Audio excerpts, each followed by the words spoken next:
야단 보따리를 찾아주셔서 감사합니다. 구독, 좋아요, 알림 설정 꼭 눌러주세요. 아이고 놀래라. 아이고 이게 다 뭔 일이다냐. 밭에서 일하고 돌아온 머슴 동구는 깜짝 놀라고 말았습니다. 일 마치고 돌아와 안채부엌으로 들어가려다가 홀랑 벗고 목욕하는 마님을 봐버렸기 때문이었지요. 아이고 마님 정말 죄송하구먼요. 동구는 헐레벌떡 나와 방으로 들어갔습니다. 그리고 뛰는 가슴을 진정시키느라 애를 쓰고 있었지요. 일찍이 서방을 잃은 마님은 아직 한창 젊고 무척 아름다웠습니다. 그리고 사군자를 잘 그리는 마님의 솜씨는 양반가에서도 정평이 나 있었지요. 그런 지적이고 무뚝뚝한 마님이 알몸을 봐버린 머슴동구는 심장이 멎을 것만 같았습니다. 아이고 이제 난 죽었구나. 앞으로 마님을 무슨 낯으로 본담. 헌데 마님의 벗은 몸은 참으로 어찌 그렇게 아름다울 수가 있는 것이야. 동구는 평소 마님이 무척 위엄있고 아름답다고 생각했었는데 알몸을 봐버리고 난 후부터는 상사병에 걸리고 말았답니다. 한편 머슴 동구에게 알몸을 보여버린 마님은 너무 부끄러웠습니다. 너무 부끄러워 비명조차 지를 수도 없었지요. 아이고 이를 어째, 동구가 내 알몸을 봐버렸으니 앞으로 동구 얼굴을 어떻게 본담. 마님은 목욕을 얼른 마치고 방으로 들어갔습니다. 마님도 가슴이 뛰는 것은 어찌할 수가 없었지요.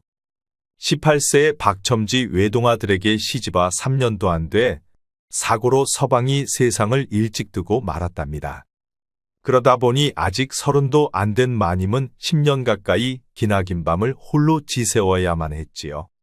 그러다 보니 동구에게 알몸을 보여버린 마님은 무척 흥분도 되었습니다. 그날 이후 동구와 마님은 서로 부끄러워 얼굴을 마주치지 않으려고 서로의 동선을 피해 다니곤 하였답니다. 하지만 동구는 온통 마님 생각뿐이었지요. 마님도 동구가 왠지 자꾸만 신경이 쓰였습니다. 그렇게 서로는 서로를 피해 다닌 지 어느덧 몇 달이 지나고 있었지요. 예 며느라, 방에 있느냐? 그러던 어느 날 시아버지 박첨지가 마님을 불렀습니다. 네, 아버님. 시아버지 말에 마님은 밖으로 나가 보았지요. 예 며느라, 김진사가 내 그림 하나 달라고 하더구나. 어찌 가능하겠느냐? 네, 알겠어요, 아버님. 그려놓은 그림이 많으니 한 점 내어드릴게요. 시아버지 박첨지는 며느리가 준 그림을 한 점 들고 김진사 집을 찾아갔습니다. 참으로 살아있는 듯 허이. 나는 수십 년을 그렸어도 이렇게 그림을 그릴 수가 없었는데 자네 며느리는 참으로 대단하군.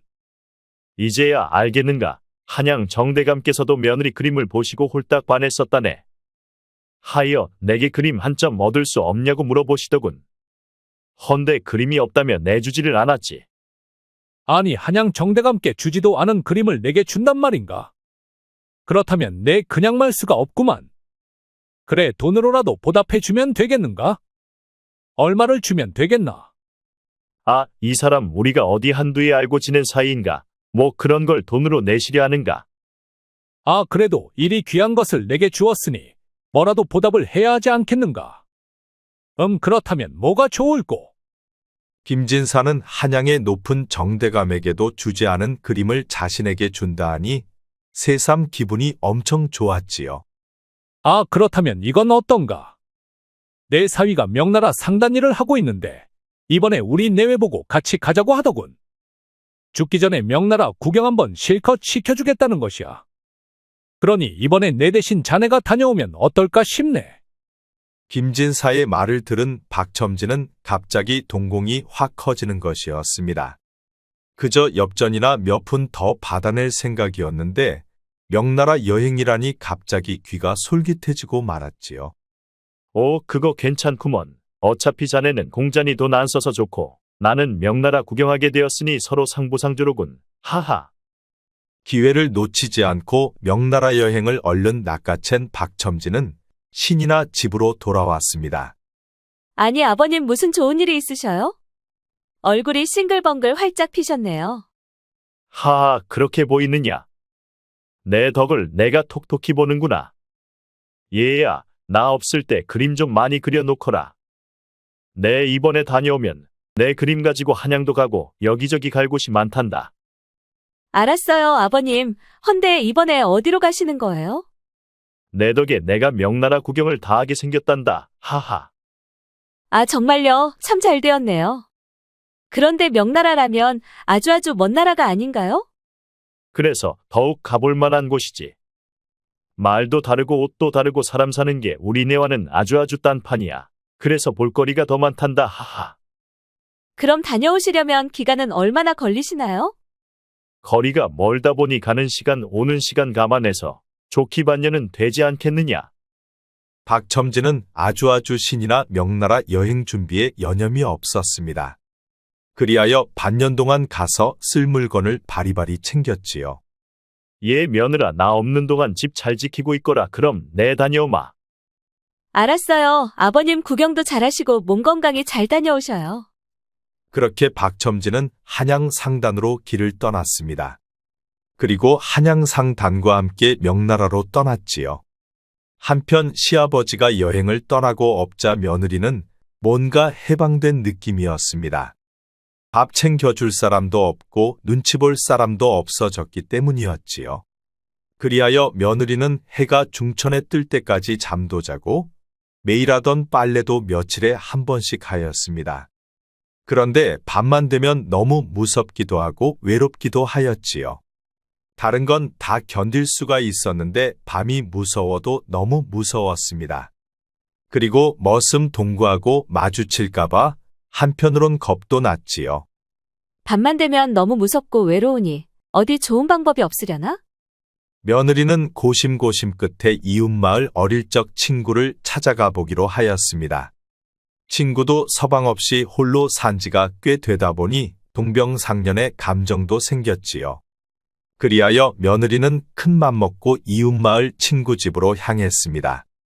어서 와, 이게 얼마만이니? 그래, 그동안 어떻게 지냈어?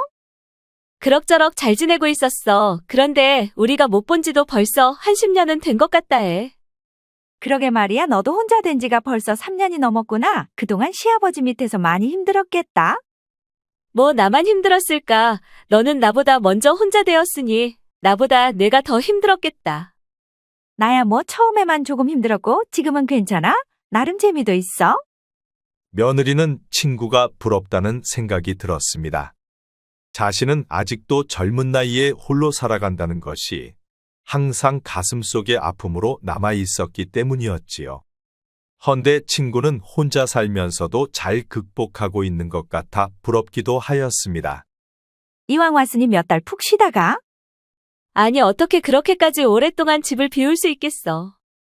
시아버님이 오시려면 아직도 반년은 있어야 하잖니? 그러니 이런 때 놀지 않으면 언제 놀겠어? 친구 성화의 며느리는 당분간 친구 집에서 머물기로 하였습니다. 그리하여 고향 친구와 같이 맛있는 것도 해먹고 밤늦도록 대화도 하였지요. 오래간만에 며느리는 자유를 만끽하는 것 같아 너무너무 좋았습니다. 그런데 그러던 어느 날이었지요. 마님 방에 계신감요? 그래, 상보야, 잠시만 기다려. 머슴 상보가 부르는 소리에 친구는 머리도 만지고 얼굴화장을 고쳤습니다. 그리고 예쁜 옷으로 갈아입었지요. 어디 가는 것이야? 응, 잠시 나 좀 나갔다 올게. 편히 쉬고 있어. 친구는 머슴 상보를 따라 어딘가로 가고 며느리는 친구 집에 혼자 남게 되었습니다. 그리하여 심심해진 며느리는 붓과 벼루를 꺼내 사군자를 그리기 시작하였지요. 그리고 늦은 밤이 되어서야 친구가 돌아왔습니다. 잘 다녀왔어? 응. 그런데 밖을 다녀와서 그런지 친구의 얼굴은 무척 상기되어 있었지요.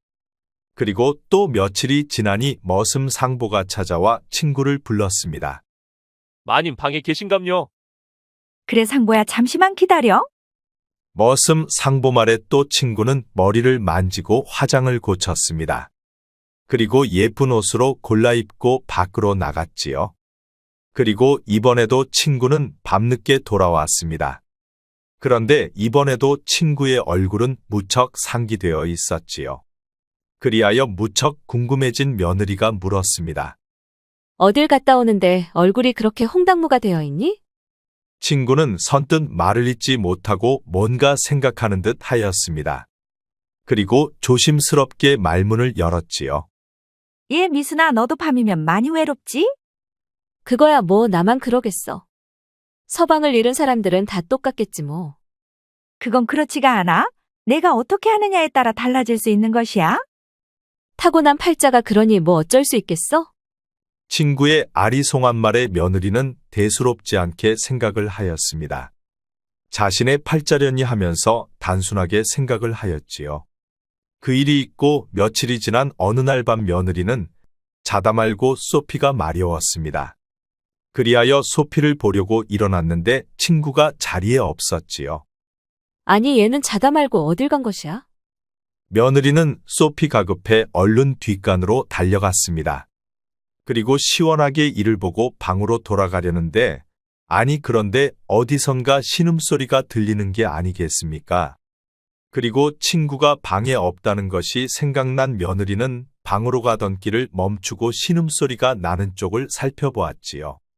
그러자 그쪽은 머슴 상보가 머무는 방이었습니다. 며느리는 겁도 나고 무척 당혹스러웠지만 호기심도 생겼지요. 그리하여 며느리는 상보방으로 살금살금 가보았답니다. 그리고 신음소리를 가만히 들어보니 아니 이게 뭔 일이랍니까? 바로 친구의 신음소리가 아니겠습니까? 그러자 며느리는 얼굴이 붉어지면서 무척 당혹스러웠지요. 헌데 묘한 감정도 들었습니다. 갑자기 온몸이 뜨거워지면서 심장이 무척 빨리 뛰었지요. 그러자 며느리는 감당이 되질 않아 얼른 방으로 돌아왔습니다. 아니 제가 지금 무엇하는 것이야. 어쩌자고 머슴과 놀아난단 말이야.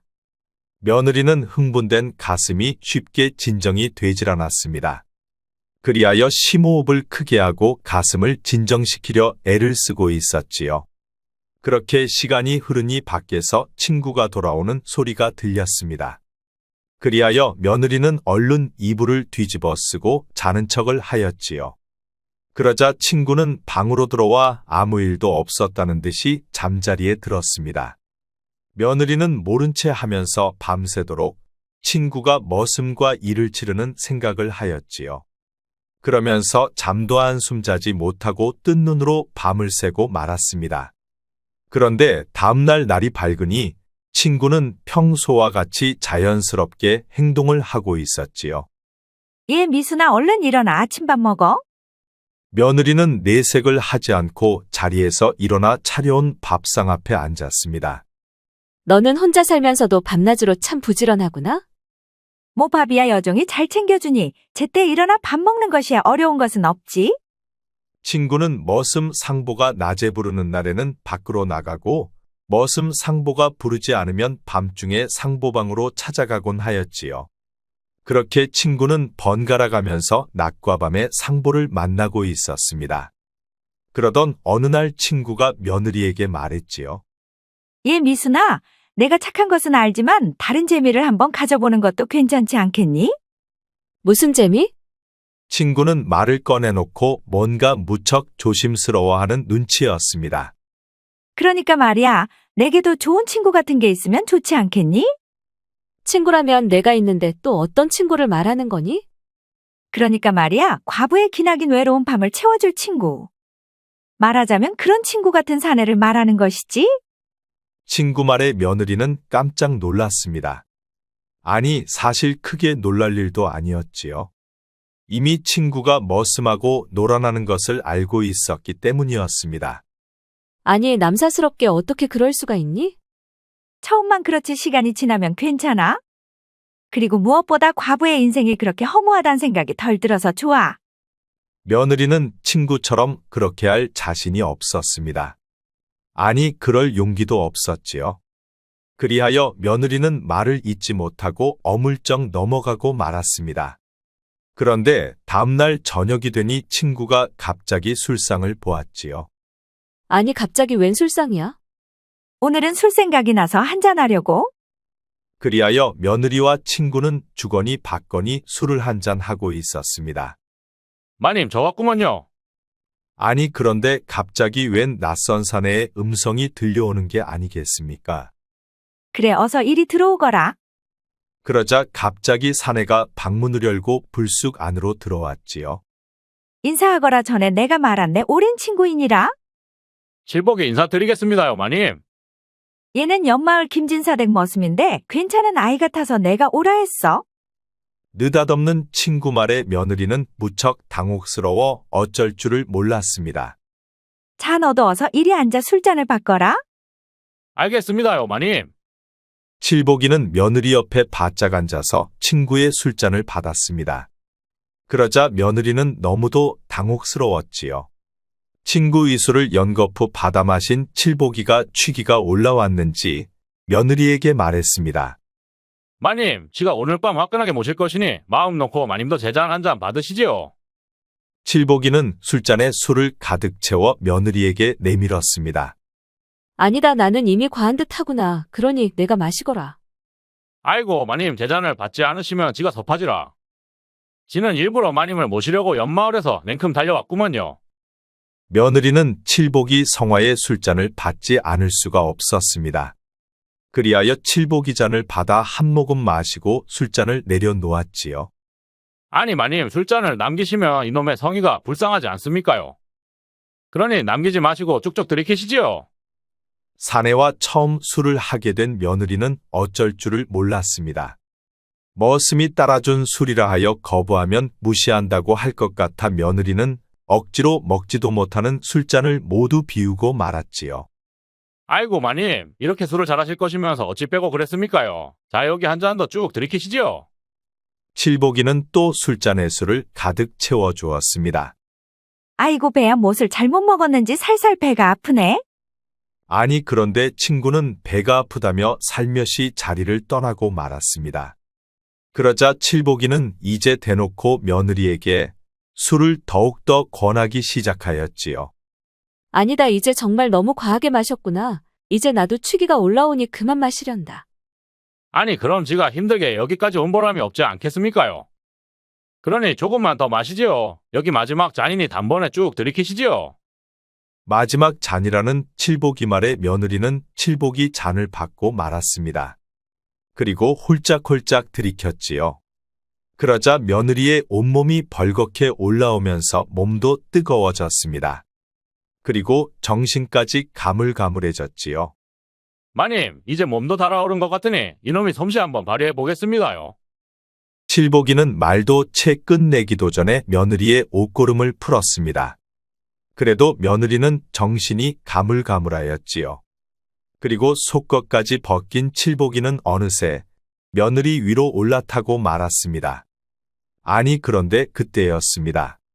갑자기 방문이 벌컥 열리고 시커먼 사내가 몽둥이를 들고 와 칠복이를 후려치는 게 아니겠습니까? 그러자 칠복이는 외마디 비명도 지르지 못하고 푹하니 쓰러지고 말았지요. 바로 며느리의 머슴 동구였습니다. 며느리를 좋아하게 된 동구가 마님에게 무슨 일이 생길까 항상 지켜보고 있었던 것이었지요. 아이고 우리 마님, 많이도 취하셨구먼요. 얼른 지에게 업히셔요. 지가 마님을 집으로 모셔다 드리겠습니다요. 동구는 술 취해 의식이 없는 마님을 업고 집으로 향했습니다. 그리고 마님방으로 들어가 마님을 눕혀드렸지요. 마님, 이놈이 마님은 지켜드릴 것이구먼요. 마님은 저희 하늘이여라. 동구는 잠들어 있는 마님을 보면서 가슴이 무척 설레었습니다. 술 취해 잠은 들어 있었지만 마님은 여전히 아름다웠지요. 하지만 사리분별을 아는 동구는 선을 넘지는 않았습니다. 그리고 마님을 지키며 앉아 있다가 꾸벅꾸벅 졸았는데 결국 잠이 들고 말았지요. 아침이 되어 눈을 뜬 마님은 깜짝 놀라고 말았습니다. 옆에서 머슴 동구가 쪼그리고 앉아 잠들어 있었기 때문이었지요. 그리고 방 안을 둘러보니 자신의 방이었습니다. 그러자 마님은 안심이 되었지요. 가물가물했지만 마님은 어젯밤 일이 어렴풋이 생각이 났습니다.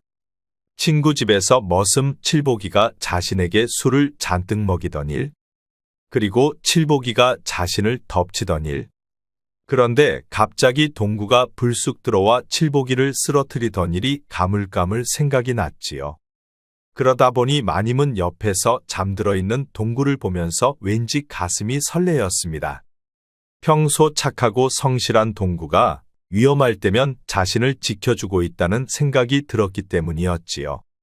비록 자신의 알몸을 보았지만 동구는 한 번도 자신을 불편하게 한 적이 없었습니다. 동구야, 이제야 내 진심을 내가 알게 되었구나. 너는 나를 진심으로 위하고 있었던 것이야. 마님은 동구에게 감복하여 동구 곁에 누웠습니다. 그동안은 마님의 채통과 신분 때문에 한 번도 동구를 사내로 본 적이 없었지요. 하지만 친구가 머슴들과 놀아나는 것을 본 마님은 생각이 바뀌기 시작한 것이었습니다. 그리하여 마님은 동구를 사내로 보기 시작했습니다. 그리고 팔을 베고 누워 동구의 체온을 느끼고 있었지요. 아이쿠 마님 지가 죽을 죄를 지었습니다요. 마님이 자신의 팔을 베고 누워있자 동구는 잠에서 깨어 깜짝 놀라 얼른 밖으로 달아나고 말았습니다. 아니, 얘 동구야. 이제는 도망가지 않아도 되느니라. 하지만 동구는 어느새 멀리 달아나고 없었습니다. 그리하여 마님은 기다리고 있다가 밤늦게 일 마치고 돌아온 동구를 불렀지요. 아니 마님, 아직도 안 주무시고 계셨나요? 그래, 너를 기다리고 있었단다. 아이고 마님, 지가 죽을 죄를 졌습니다요. 아니다. 내가 잘못한 것은 없느니라. 그러니 어서 씻고 내 방으로 와보거라. 동구는 씻고 마님 방으로 들어갔습니다. 그러자 마님이 말했지요. 동구, 내가 심성도 착하고 일도 잘하니 나는 내가 마음에 쏙 드는구나. 그리고 내가 나를 생각하는 마음도 알게 되었단다. 그러니 오늘 밤 나와 같이 별 구경 한번 해보면 어떻겠니? 아, 그야 저는 좋지라. 마님하고 같이 별 구경하면 지도 무척 기쁘겠구먼요. 동구 말이 끝나자 마님은 동구 곁으로 바짝 다가왔습니다. 그리고 동구의 옷고름을 풀었지요.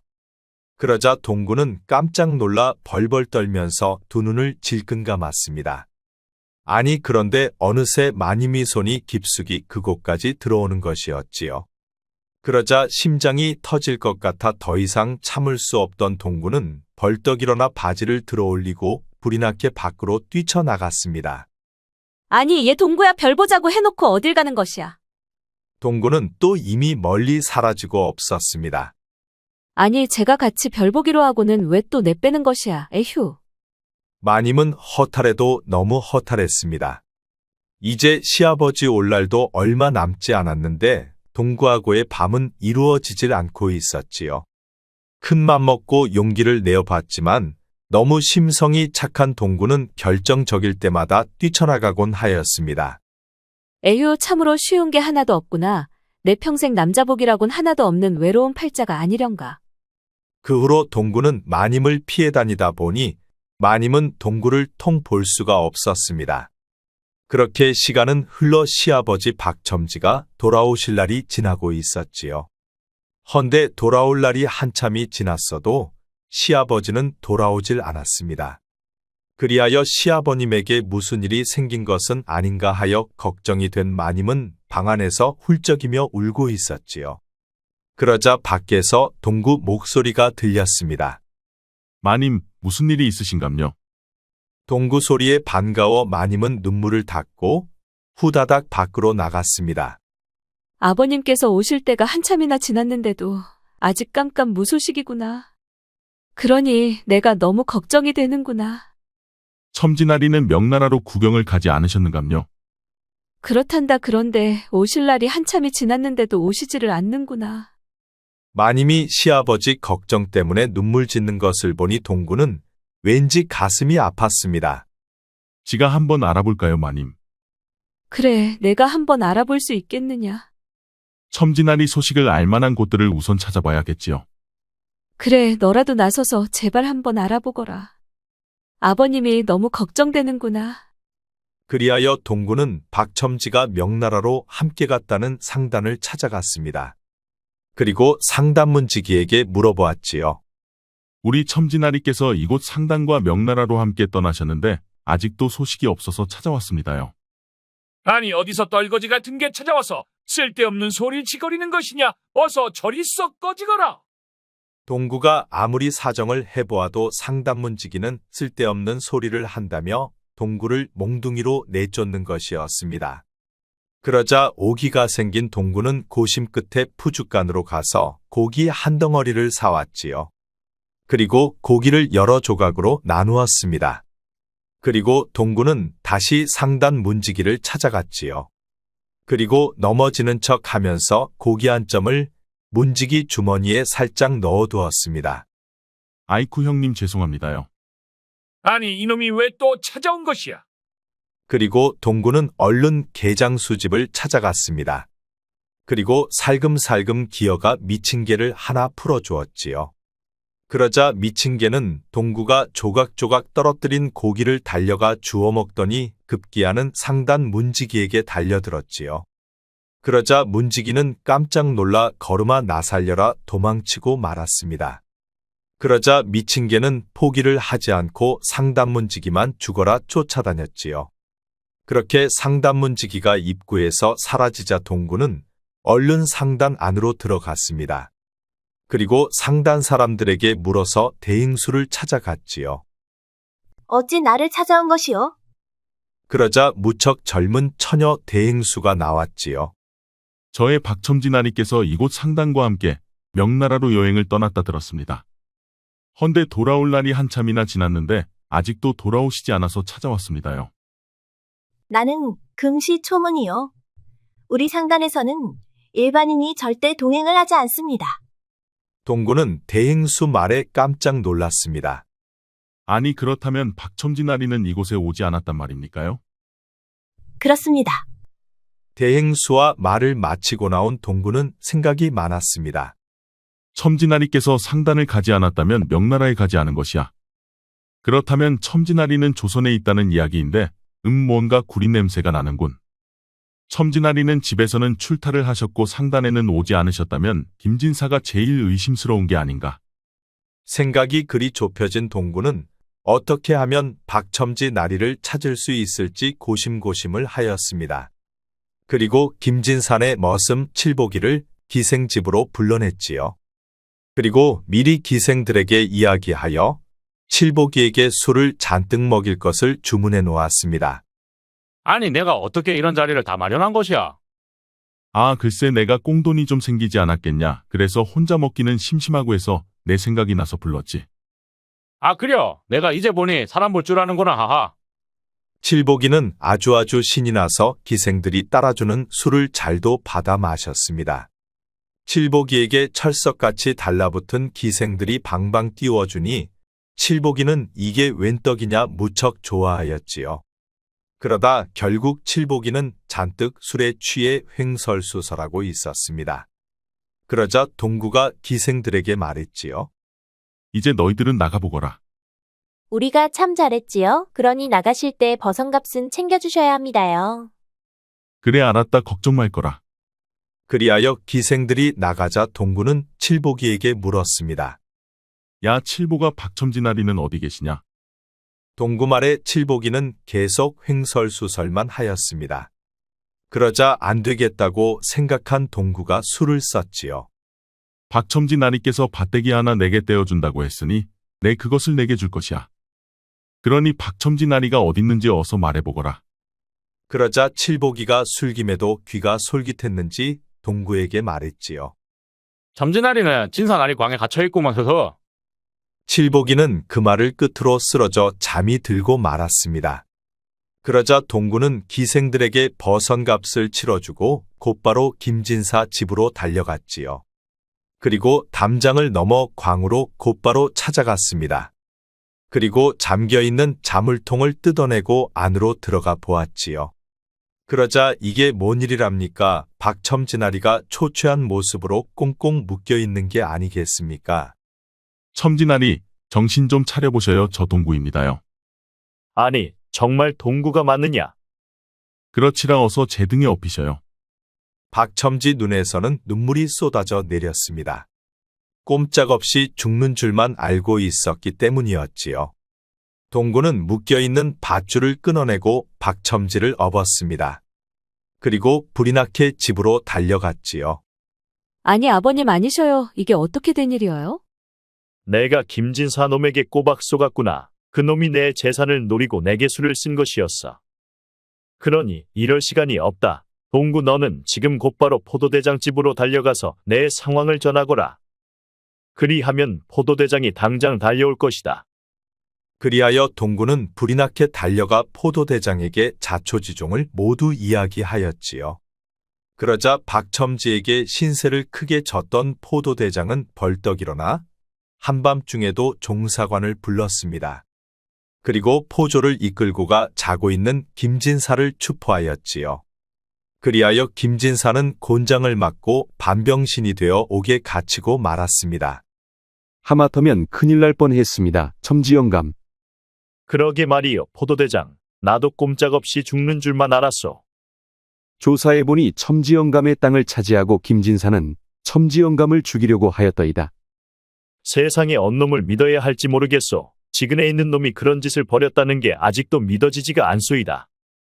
포도대장이 돌아가고 박첨지는 놀란 가슴을 쓸어내렸습니다. 그리고 박첨지는 동구와 며느리를 불렀지요. 동구, 내가 아니었으면 나는 꼼짝없이 죽을 운명이었다.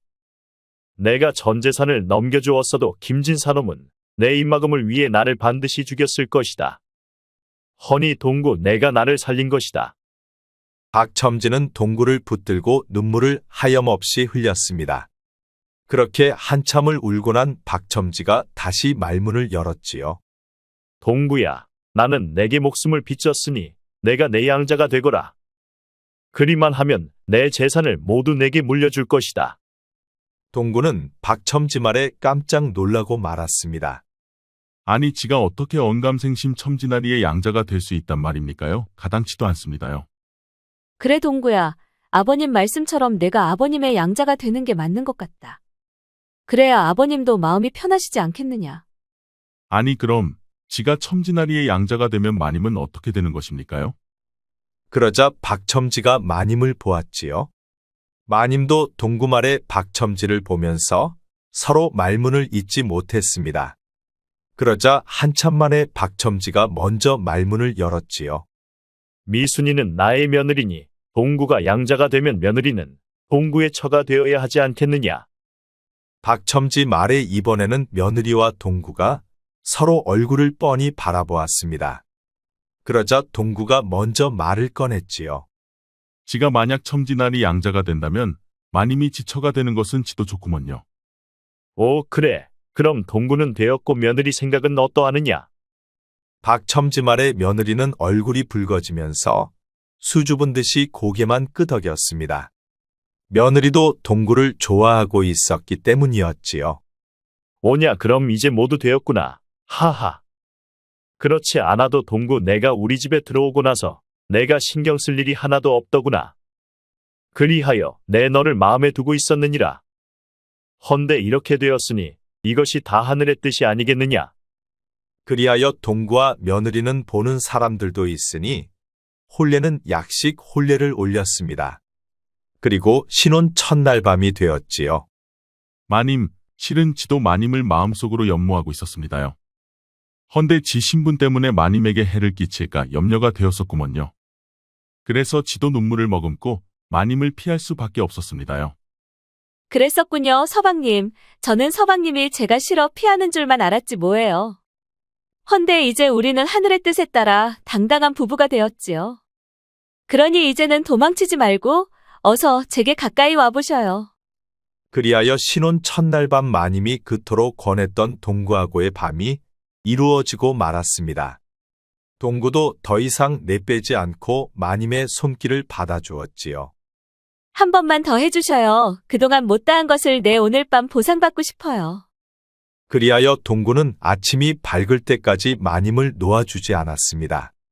깨가 쏟아지고 꿀이 넘쳐 흐르는 아주 즐거운 밤이었지요. 옛말에 선정기심이라는 말이 있습니다. 마음이 맑으면 모든 일이 잘 이루어진다는 의미이지요. 동구가 마님을 얻고 뜻밖의 박첨지 재산까지 통째로 물려받았으니 이는 동구가 바른 마음을 가졌기 때문이 아니었을까요? 우리 영상을 시청하시는 여러분 모두 항상 건강하고 행복하기를 바랍니다. 구독과 좋아요, 알림 설정 꼭 부탁드립니다. 앞으로도 재미있는 이야기가 많으니 다른 영상도 재미있게 봐주세요.